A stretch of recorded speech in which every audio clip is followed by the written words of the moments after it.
구약 39권 그리고 신약 27권 가운데서 첫 번째 책이 마태복음입니다. 그러니까 우리가 지금까지는 책을 그냥 각 권 따로따로 읽었다면 이제 이 66권의 책이 하나님의 구원의 계시를 담고 있는 책이다. 그렇게 봤을 적에 이 말씀들이 서로 연관성을 가지고 있고 궁극적으로는 예수 그리스도 안에서 하나님의 구원 역사가 완성될 것을 66권이 연합해서 그 이야기를 하고 있는 것입니다.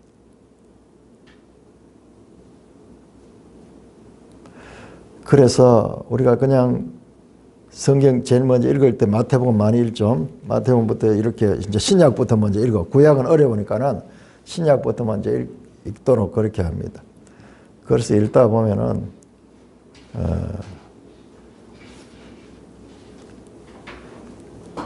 그럼에도 불구하고 성령께서 역사하셔서 말씀을 읽게 하시는데, 근데 구약을 알고 읽어야지 제대로 알게 되지. 족보부터 시작하죠. 이 모든 게 구약 성경과 연관된 내용이죠. 오늘 본문은 3장부터는 뭐냐 그러면 1장, 2장은 예수님의 출생에 관한 거예요. 아기 예수. 3장은 갑자기 시간이 한 30년 지나버립니다. 2장과 3장 사이에는 한 30년의 간격이 있어요. 그래서 오늘 3장 1절에 그때에 하는 말이 나타나는 거예요. 그때에. 단순한 어느 시간을 가리킨 것이 아니라 하나님의 구원 역사의 카이로스, 하나님의 시간. 5절 또 보세요. 5절에 이때에. 그 다음에 3장 13절 보세요. 3장 14절. 이때에 4장 1절 그때에 갑자기 이때가 계속 반복되면서 지금 말씀하고 있는 거예요.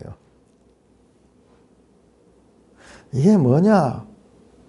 바로 예수님이 공생애를 시작하시는 때예요. 오늘 읽었던 본문은 예수님이 공생애를 시작하기 직전에 예수님의 길잡이인 세례 요한이 와서 예수님을 예비하고 있는, 예수님의 길을 이래 준비하고 있는 역할입니다. 사실상 3장부터 이제 세례 요한 이야기가 12절까지 나오고 13절부터는 이제 예수님 이야기 나와서 이제 예수님 이야기로 마태복음은 이제 접어들게 됩니다. 그 중간에 아기 예수와 그리고 이제 공생애를 시작하는 30세의 예수님 그 사이를 연결시켜주는 역할을 하는 것이 바로 세례 요한이다. 그때에, 이때에 그냥 우리가 의미 없는 그냥 이 지시대명사 같은 것으로 이것을 읽을 수 있는데 구속사적으로 보면요. 사도 바울이 말씀했던 바로 그때요. 갈라디아 4장 4절. 때가 참해. 하나님의 구원 역사의 그 때. 그걸 갖다 카이로스로 하나님의 시간. 수많은 시간들이 지금 흘러가고 있습니다. 계속 시간이 흘러갑니다. 우리는 봤습니다. 지난번 다니엘서를 하고 지금 마태복음까지 약 400년의 간격이 있는데 무수한 크로노스의 시간이 흘러가고 있어요. 그러나 그 시간들 가운데서 이때는 하나님의 구원 역사의 때.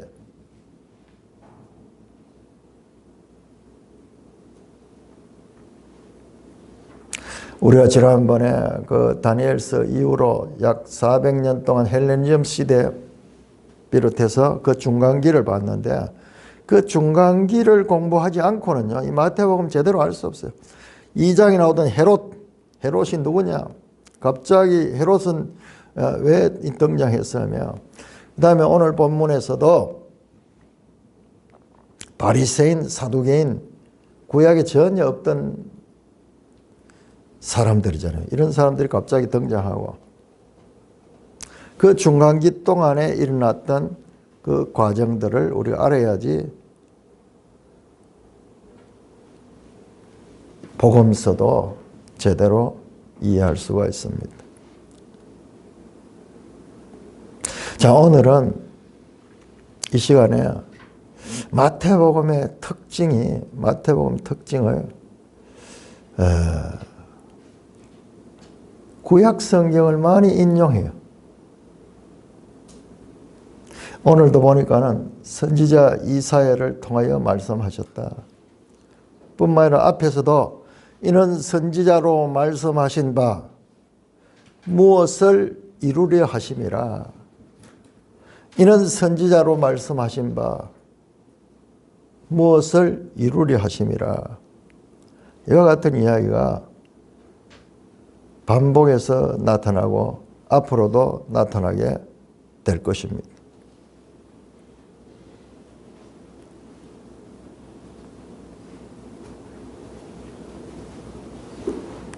자, 이런 것들을 통해서 봤을 적에, 그리고 우리 권사님 기도할 때도 말씀했지만은 그 1장에 나오는 그 족보들이 알고 보니까는 저 구약 성경을 압축해 놨는 거예요. 여러분, 마태, 마가, 누가, 요한복음 가운데 순서상으로 보면 가장 먼저 기록된 성경이 마가복음이라고 거의 학자들이 주장을 합니다. 마가복음 짧잖아요. 16장까지 짧지만은 주로 마가복음에는 예수님의 행적이 많이 나타납니다. 마태복음과 내용이 겹쳐지지만 마태복음이 왜 그렇게 기느냐?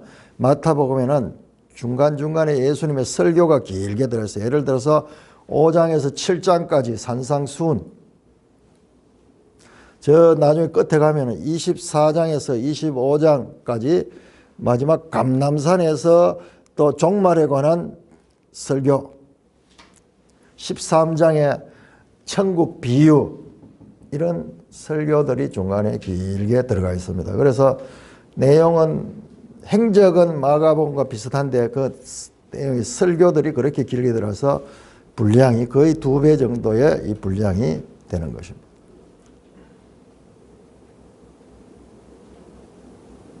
아마 요한복음이 가장 나중에 기록이 됐을 거예요. 그런데 왜 마태복음을 이 복음서 가운데서도 가장 먼저 신약 성경 전체에서 또한 첫 책으로 했을까? 여러분도 혹시 그런 한번 생각을 합니다. 이제 하브르타를 하면서 이런 생각을 해보는 거는 그냥 우리 단순히 내용을 아는 것과는 차원이 다른 그런 성경에 대한 이해를 가지게 되는 거예요. 하나님의 심정까지도 한번 유추해 보는 거예요. 우리 수준에서. 왜 마태복음이 신약 성경의 첫 번째 책이 되어야 했을까?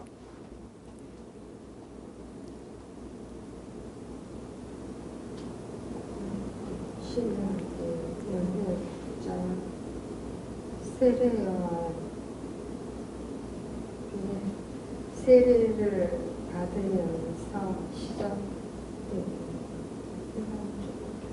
그동안 생각해 볼 경우는 있는데 지금 말씀하시는 좀 생각이 이런 생각은 좀 깊이 생각해야 돼. 갑자기 생각해가지고 잘 안 되죠.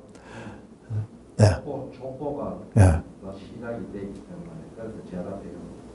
족보가 있기 때문에 족보도 그랬죠. 게네시스 창세기하고 연결되는 그런 부분이 있었죠. 그 부분도 있고 또 족보 역할이 이제 구약과 신약을 연결하는 역할을 합니다. 예, 그렇습니다. 그리고 거기에 더 플러스해서 마태복음에는요, 오늘 본문에도 나왔듯이 이는 선지자 이사야를 통하여 말씀하신 지라 일러서되, 그러면서 구약 성경 인용하거든요. 이런 내용들이 엄청 많이 있어요. 그러니까 족보도 그렇고 족보도 그렇고 뿐만 아니라 족보뿐만 아니라 구약 성경 많은 인용, 학자들 따라서 좀 차이가 있습니다만은 한 60회를 인용합니다. 60회를 인용하는데요. 그 자체가 구약과 신약을 연결시켜주는 그런 역할을 하고 있습니다. 족보는 말할 것도 없고 선지자들의 말씀을 계속 인용함으로 통해 가지고 뿐만 아니라 더 자세히 보면 모형론, 마치 모세와 예수님이 그 출생이 비슷하게 나타나는 것, 또는 그 이 다윗과 예수님과의 그 연결성, 이런 것들을 통해서도 그렇고, 예수님은 구약에 예언된 그 메시아시다. 이것을 마태복음에서는 계속 강조하고 있습니다. 그러니까는 구약에서 신약으로 넘어가면은 예를 들어 요한복음이 바로 나와버리면은 뭐 너무 생뚱맞거든요.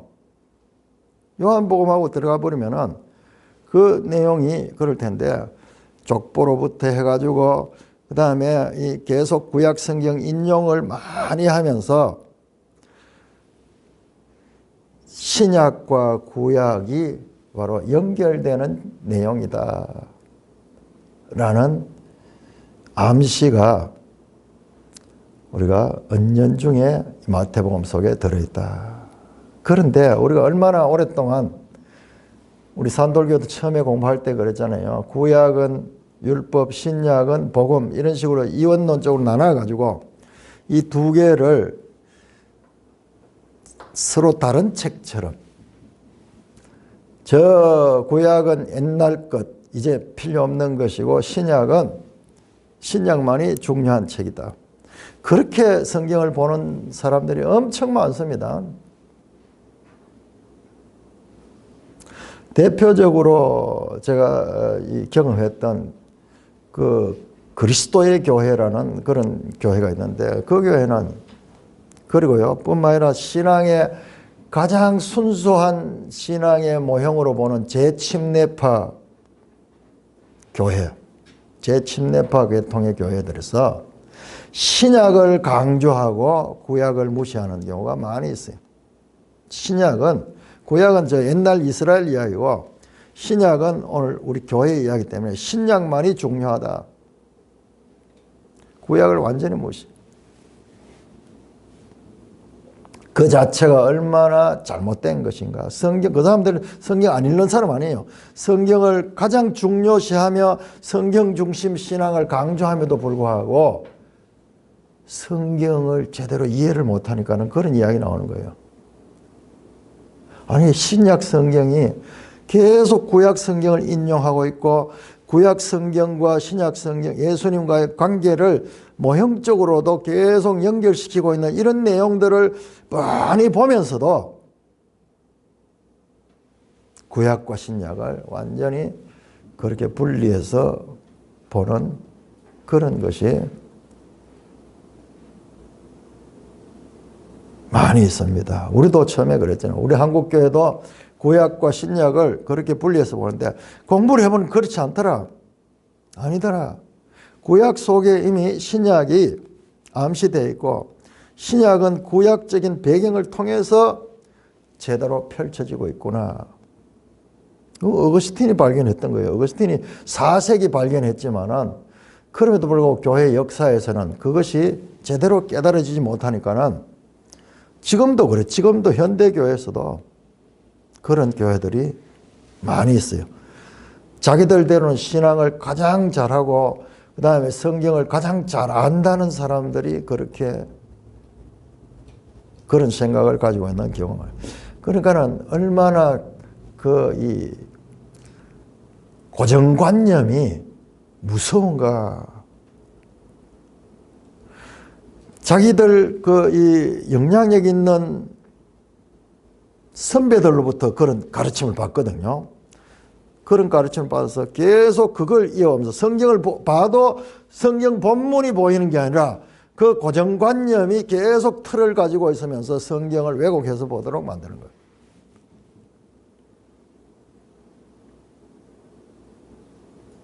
그러고 보니까는 마태복음은 구약과 신약을 연결하는 그 신약 성경의 첫 번째 책으로 위치하는 것이 정말 합당하다. 족보로 봐서도 그렇고 족보를 통해서도 쫙 연결해 줄 뿐만 아니라 계속 나오는 구약의 선지자들의 말씀과 이 예수 사건을 연결시키는 그런 부분에 있어서도 너무나 적절한 배치다. 이야, 마태복음 말고 어느 성경이 신약 성경 첫 책이 되어야 될까요? 이 내용을 살펴보면은 우리가 뽑아도 야 마태복음이야 할 수밖에 없을 정도로 그런 순서로서 배치가 됐다는 것을 새삼스럽게 하는 거예요. 우리는 기존 주어진 것을 이게 왜 이렇게 된가를 다시 재발견하고 깨닫는 것이 그게 중요한 거예요. 기존의 모든 것들이 있는 법칙들이 과학적 법칙들도 다 존재했던 거예요. 그런데 어떤 과학자 이 현상을 보고 거기서 원리를 발견해낸 것이 그것이 정말 큰 발견이고 과학적인 발전이 되는 거죠. 마치 구약과 신약을 연결시켜주는 우리 문의 경첩같이 경첩이 탁 열고 닫고 할 수 있는 그런 역할이 바로 마태복음이 가진 역할이다. 제가 여러 번 이야기하죠. 성경 내용도 하나님이 영감시켜 줬지만은 성경의 배치, 창세기가 구약 성경 첫 책이 가고 계시록이 신약 성경 마지막이 되고 그렇게 해서 성경 전체 처음과 끝에 배치시키는 이 배치, 마태복음이 신약 성경의 1번으로 오게 된 그 배치, 이런 것들도 하나님이 영감하셨다. 이거를 자꾸 확인하는 거예요. 그러면서 우리가 이야 그런 거 봐도 달고 오묘한 생명의 말씀이구나 이 말씀이. 이거를 깨달을 적에 와 성경과의 유기적인 관계. 왜 성경이라 그런가? 사람들이 기록했고 그 다음에 이 순서도 사람들이 회의를 통해 가지고 만들었거든요. 이게 한 300년대 후반 400년대 가까이 돼 가지고 이 신약 성경 27권을 정경으로 만들었어요. 우리 저 차터 교회에서 나왔잖아요. 여러 권의 다른 책들도 있었는데 그걸 다 카트해내고 27권을 정경으로 딱 결정했거든요. 그때도 하나님이 역사하셨다는 거예요. 구약 성경 39권은 그보다 먼저 결정이 되었고 그건 유대인들에 의해서 결정이 되었고 성경은 기록뿐만 아니라 성경의 순서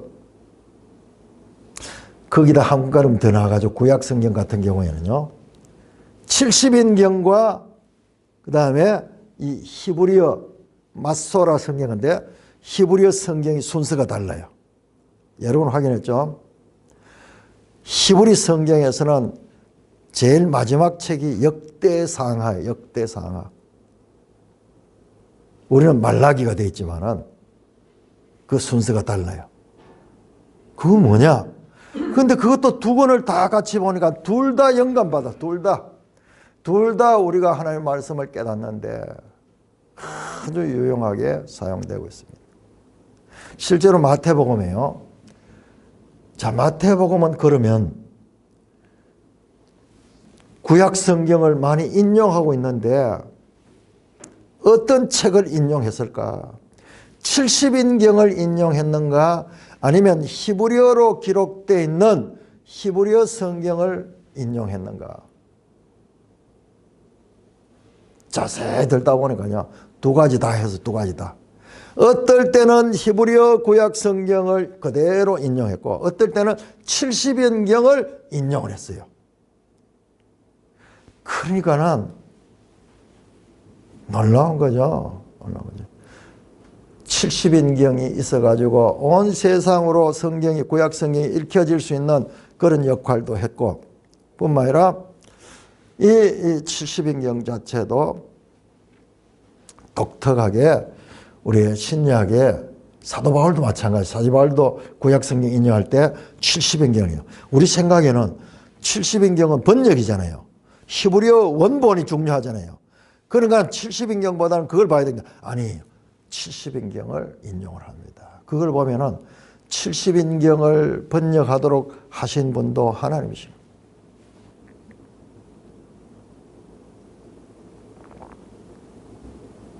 특별히 여러 인용구가 많이 나오는데요. 오늘 나왔던 이 부분 보세요. 3절이죠. 3절. 그는 선지자 이사야를 통하여 말씀하신 자라. 세례 요한은 이사야 선지자가 말씀한 자란 말이에요. 어디에서? 자, 우리 40장 한번, 이사야 40장.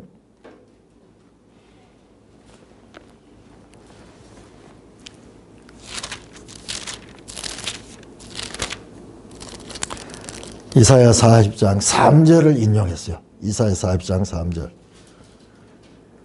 자, 우리 이사야 40장 3절 우리 한 목소리로 한번 읽어보겠습니다. 시작. 외치는 자여 소리여 이르되 너희는 광야에서 여호와의 길을 예비하라. 사막에서 우리 하나님의 대로를 평탄하게 하라.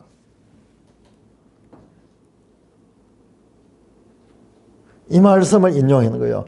광야에서 외치는 자의 소리가 있어 이르되 너희는 주의 길을 예비하라. 그가 오실 길을 곧게 하라 하느니라. 번역에서 조금 차이가 나죠. 평탄하게 하라 돼 있고, 우리 이사야서는 하나님의 대로라 돼 있고, 여기는 하나님의 그가 오실 길이라고 돼 있고, 주의 길이라고 돼 있죠. 여호와의 길. 같은 내용을 이렇게 번역하는데 좀 차이지. 같은 이사야 40장 3절을 인용을 해서 바로 세례 요한은 이사야가 그 말씀하신 그분이다. 그렇게 구약 성경을 가지고 세례 요한이 누군가를 설명하고 있고, 예수님에 대해서도 계속 성경 인용을 해. 이 바로 예수님이 구약에서 말씀한 그분이다. 계속해서 이제 마태복음에서 그와 같이 예수님을 증거해 나갑니다. 그 가운데 특별히 이사야서를 많이 인용해요. 이사야서를 우리 한번 볼까요? 4장 한번 볼까요? 마태복음 4장 14절. 이는 선지자 이사야를 통하여 말씀을 이루려 하심이라. 일러스되. 또 선지자 이사야 나오죠. 그 다음에 8장 한번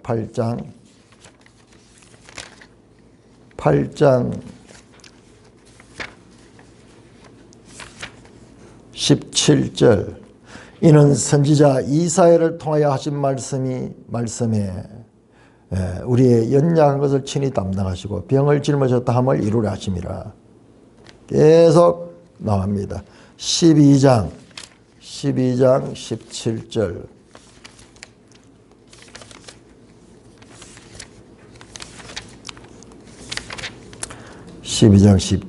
이는 선지자 이사야를 통하여 말씀하신 바.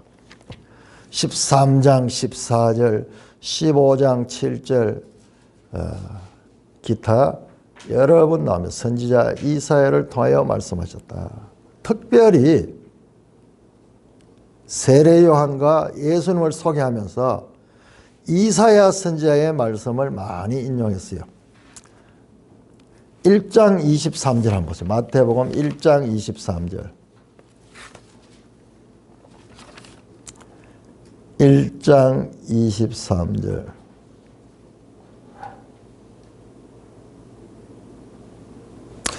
아들을 낳으리니 이름을 예수라라. 이는 그가 자기 백성을 그들의 죄에서 구원하심이라 하니라. 23절 22절부터 이 모든 이 된 것은 주께서 선지자로 하신 말씀을 이루시라. 이르시되 보라 처녀가 잉태하여 아들을 낳을 것이요 그의 이름을 임마누엘. 이것도 이사야서 7장 14절 말씀 7절. 그런데 왜 여기에는 이사야라고 하는 거 선지자로 하신 말씀이라고 했느냐 그러면요. 여기에는 이사야서와 더불어서 또 다른 말씀도 같이 섞여 있어요. 그래서 여기에는 그냥 선지자, 다른 선지자의 말씀도 같이 나타나기 때문에 그렇게 보면은 마태복음에서 이사야 선지자를 많이 인용하고 있다. 이사야서가 어떤 책인가? 여러분 이사야서가 어떤 책입니까? 이사야 할 적에 예? 선지서죠. 선지서 가운데도 가장 긴 선지서죠. 몇 장으로 되어 있죠? 이사야는 60장이요. 쉽게 알 수 있습니다. 60장 아니에요. 60장에 더 해야 되죠. 66장. 그렇죠. 66장입니다. 자, 이사야서는 1장에서 66장까지 있어요. 그러니까 가장 긴 선지서죠. 그런데 제가 이걸 뭐라고 했습니까? 이사야서를 보니까는 이게 신구약 성경 전체가 66권인데 이사야서가 66장으로 되어 있다. 이거는요. 우연의 일치일 수 있어요. 우연의 일치. 왜냐 그러면은 이 장절 나누는 것은 이것은 성경에 원래 있는 게 아니고 훨씬 후대의 사람들이 장절을 나눴거든요. 그러니까는 이거는 원래 성경과는 관계없는 거예요.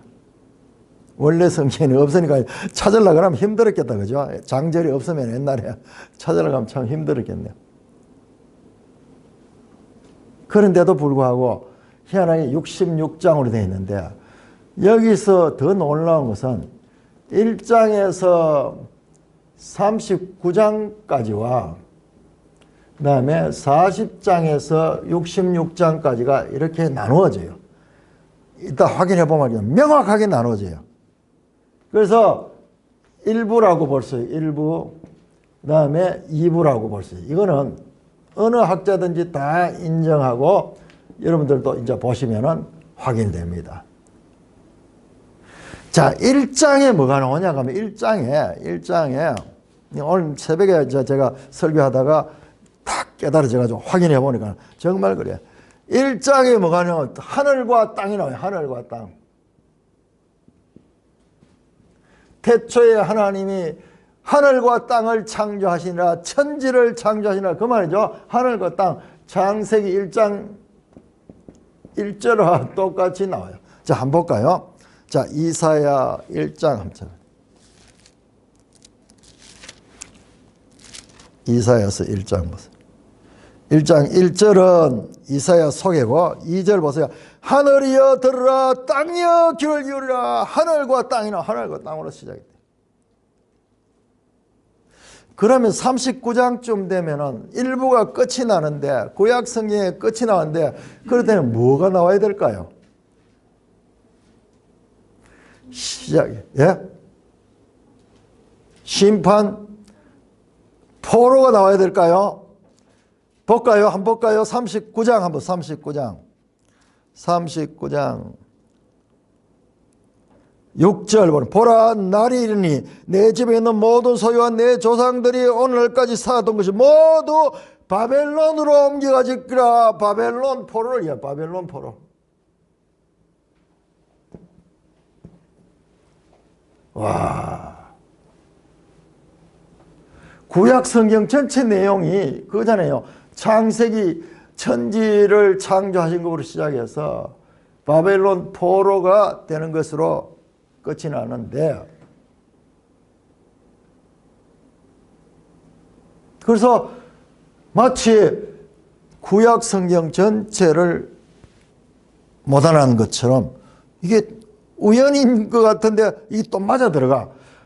제가 이거를 딱 영감이 오니까는 야, 그렇구나 싶어서 39장 이래 될 거다. 딱 보니까 딱 나와.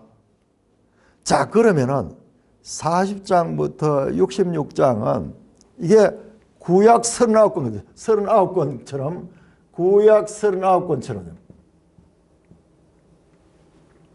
구약으로 본다. 자, 그러면 이게 신약이 돼야 되죠. 신약. 그런 거 한번 봅시다. 자, 40장 1절 보세요. 1절 2절 이사야 40장 1절 2절 같이 한번 읽겠습니다. 시작. 너희의 하나님이 이르시되 너희는 위로하라. 내 백성을 위로하라. 너희는 예루살렘의 마음이 닿도록 말하며 그것에게 외치라. 그 노역의 때가 끝나고 그 죄악이 사함을 받았느니라. 자, 이 포로의 때가 끝이 났다는 거예요. 포로로 잡혀있을 때. 우리 지난번 성경에는요, 노역이라 하고 복역의 때가 끝나, 복역. 그런데 이번 개혁개정에는 노역이라고 해서, 이 같은 의미죠. 같은 의미 비슷하죠. 우리 유 집사님이 갔던 곳이 노역했다 그러더라고요. 노역, 하루 노역 일당이 얼마, 그런 식으로 계산하는데, 이게 결국 수감되어서 거기서 복역하는 이야기거든요. 포로로 잡혀가지고 사로잡혀서 갇혀 있다가 거기에서 이제 만기 출소되는 거예요. 만기 출소되는 거예요. 형기를 마쳤는 거예요. 형기를 마쳤는 거예요.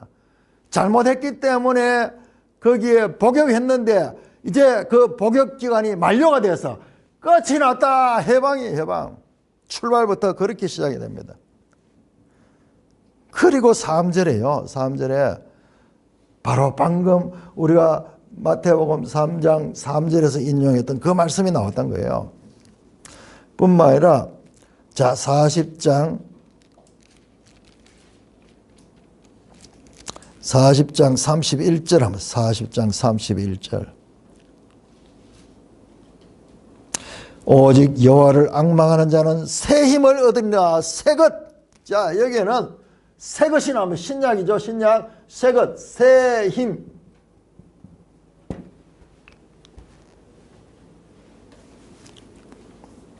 (42장) 9절 42장 9절 보라 전에 예언한 일이 이미 이루어졌느니라. 이제 내가 새 일을 알리라. 새 일.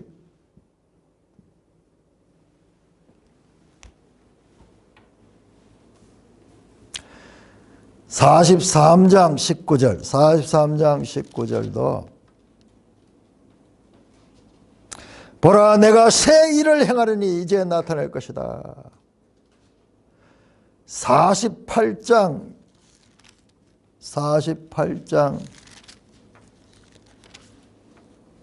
6절 48장 6절 내가 들었으니 이 모든 것을 보라. 내가 너희가 선진하지 아니하겠느냐. 이제부터 내가 새 일 곧 너희가 알지 못한 엄미한 일을 너에게 듣게 하다. 새 일, 새 일. 자, 이 책은 40장부터는 점점 새 것에 대한 이야기예요. 새 하늘, 새 땅.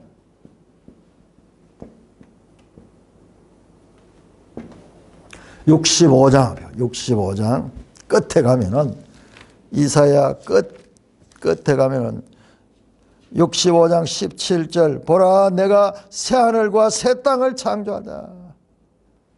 자, 66장 마지막에 66장 마지막 장 22절에 내가 지을 새 하늘과 새 땅이 내 앞에 있다. 새 하늘 새 땅. 이 책은 전부 새 것이야. 새 것. 그야말로 신약과 같이. 이것은 구약의 내용이 앞치고 이건 신약의 내용이 앞치고. 야, 이게 우연의 일치겠습니까? 어떻게 이렇게 돼 있는지 전부 새 것이요.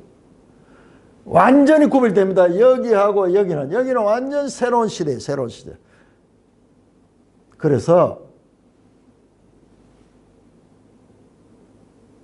1장에서 39장은 구약 39권처럼 이와 같은 상태고, 이제 40장에서 66장은 신약 27권, 27권처럼 전부 새 것에 대한, 이제 지난 옛일은 지나갔고 이제 새로운 시대가 되었다. 새로운 피조물이 되었다. 새 이스라엘이 되었다. 그런 메시지로 가득 차가지고 있습니다. 자, 그런데 여기서 다시 40장입니다. 40장. 이사야 40장. 우리 성경은 그런 구별이 없으니까 쭉 그냥 나열인데, 우리가 계속 확인했잖아요. 성경을 자세히 보면은 다니엘서는 1장에서 6장, 7장에서 12장까지 완전히 1부, 2부로 나뉩니다. 7장부터 갑자기 내 짐승 이야기가 나왔잖아요. 그래서 쫙 구별이 되어 있어요. 1장에서 6장까지와 마태복음도 2부로 나눠집니다. 마태복음도 16장까지, 그 다음에 17장부터 해서 2부로 나눠져요. 요한복음도 마찬가지. 요한복음도 그렇게 1부, 2부로 나눠져요. 성경을 보면 거의 대부분이 그렇게 되는데, 이 이사야서도 명확하게 나눠집니다. 그러니까 우리가 이제 이사야서 볼 때 40장 팍 되면은, 이야, 이거는 이사야의 2부구나. 그 시작하자마자 백성을 위로하라. 그 노예의 때가 끝났고 그 죄악의 사함을 받았다. 희망의 메시지잖아요. 새로운 시대야. 그 시작에 이 새로운 시대는 예수님이 가지고 오는데, 이 새 일을 행할 분, 새 하늘 새 땅을 이 땅에 완전하게 오게 하실 분은 바로 예수 그리스도인데, 그런데 우리도 지금 바로 마태복음 3장 13절부터 예수님 등장, 예수님이 세례요한 앞에 등장, 세례를 받는 내용이 나오는데, 그런데 이사야서도 이 새 일을 할 사람이 나오기 전에 바로 광야에 외치는 자의 소리요. 너희는 광야에서 여호와의 길을 내라, 사막에서 우리의 하나님의 대로를 평탄히 하라. 이 외치는 자의 소리, 이게 세례요한. 똑같이 여기에 처음에 세례요한이 먼저 나오고, 마태복음에도 예수님이 공생애를 하기 전에 세례요한이 먼저 나오고, 그러면서 세례요한은 역할이 끝이 나고 예수님으로 이제 왕이 오는데 그 왕의 길잡이가 나와서 그 길을 예배하는 역할을 하는, 그렇게 구성이 되어 있다.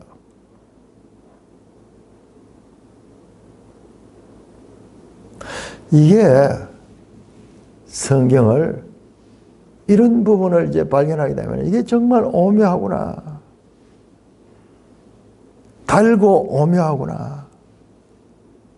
어떻게 이렇게 짜맞춘 듯이, 이거 그냥 지대로 다 흩어져 있는 거예요. 그걸 우리가 한 관점을 가지고 이렇게 받아 보니까는 이게 발견되는 거야.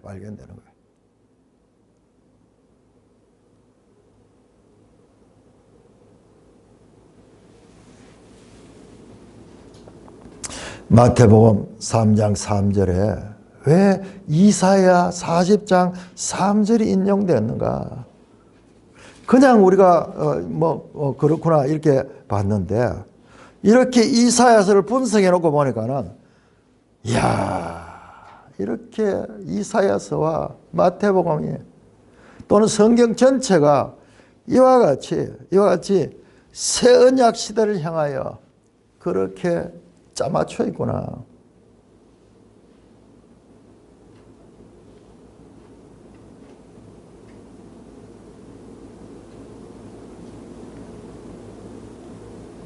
자, 우리 갈라디아 한번 볼까요? 갈라디아 4장. 사도 바울이, 이거는 마태고 사도 바울은 사도 바울대로 따로 있는데,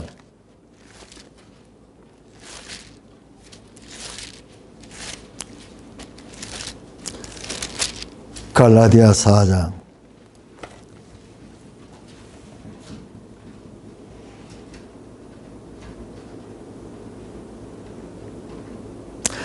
이 말씀이 새롭게 보인 거예요. 4장 1절부터 보세요. 내가 또 말하노니 유업을 이을 자가 모든 것의 주인이나 어렸을 동안에는 종과 다름이 없어서 그 아버지가 정한 때까지 후견인과 청지기 아래 있었나니 이와 같이 우리도 어렸을 때에 이 세상의 초등학문 아래 있어서 종로를 했더니 때가 참에 하나님이 그 아들을 보내사 여자에게 나게 하시고 율법 아래 나게 하신 것은 율법 아래 있는 자들을 속량하시고 우리로 아들의 명분을 얻게 하려니라. 종이 아니고 아들로 만들기 위해서 때가 참에 마태복음 3장 3절에 때가 참에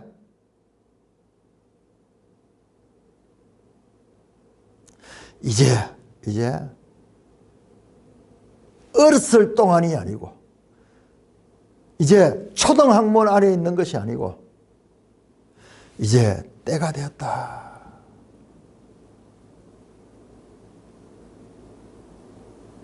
그 하나님이 그 아들을 보내서 이 땅에 나게 하시고 뿐만 아니라 이 사건은 그 아들만 오신 거 아니라 우리가 그 아들들의 명분을 얻게 되는 거예요. 우리가 교회가 되면은 교회가 그 하나님의 아들들이 되는 거예요. 그래서 하나님을 동일하게 예수님께서 아버지를 하나님 아버지라고 불렀듯이 우리도 동일하게 하나님 아버지라고 불러요. 바울은 이런 관점에서 이것을 풀어가는데 동일한 건 여기까지 이때까지는 어렸을 적에 초등학문 안에 있을 때 이것은 장차 이것을 위하여 예비된 시간이었다. 그림자 같은 시간이었다. 어렸을 때다. 어렸을 때 궁극적으로는 바로 이때로 나아가기 위한 것이었다.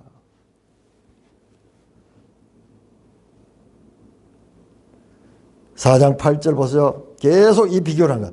그러나 너희가 그때에는 하나님을 알지 못하여 본질상 하나님이 아닌 자들에게 종노했더니 이제는 너희가 하나님을 알 뿐 아니라 더욱이 하나님이 아신 바였다.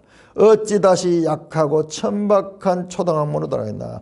이것을 아주 초등학문처럼 그렇게 이야기를 하고 새로운 시대가 왔다. 바로 이 시대를 위하여 이 시대가 있었던 것인데 이 시대가 왔는데도 다시 이 시대로 돌아가는 것은 잘못된 것이다. 그렇게 말씀하고 있는 것입니다.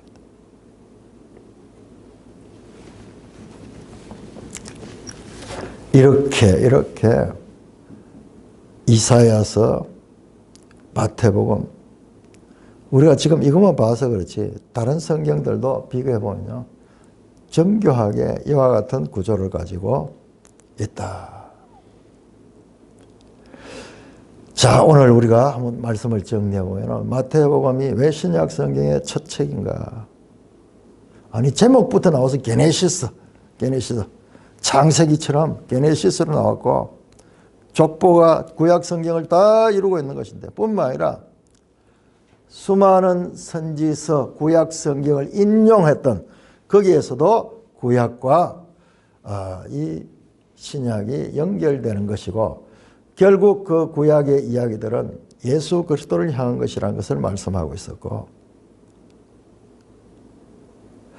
또 3장에서 제일 처음으로 이제 이사야서를 인용을 했는 것을 나오는데 그걸 찾아보니까는 정교하게 이사야서 4장 3절 마태복음이 예수님이 등장하기 직전에 이제 예수님의 공생애를 하기 위해서 이제 이 땅에 처음 나타나기 바로 직전에 세례 요한이 나오듯이 이사야서도 마찬가지로 광야에서 외치는 자의 소리가 나오고 그 다음에 새 일을 행하실 분이 등장하는 구조로 되어 있다. 이것이 바로 성경과 성경과의 관계이면서 하나님 말씀의 오묘함, 오묘함.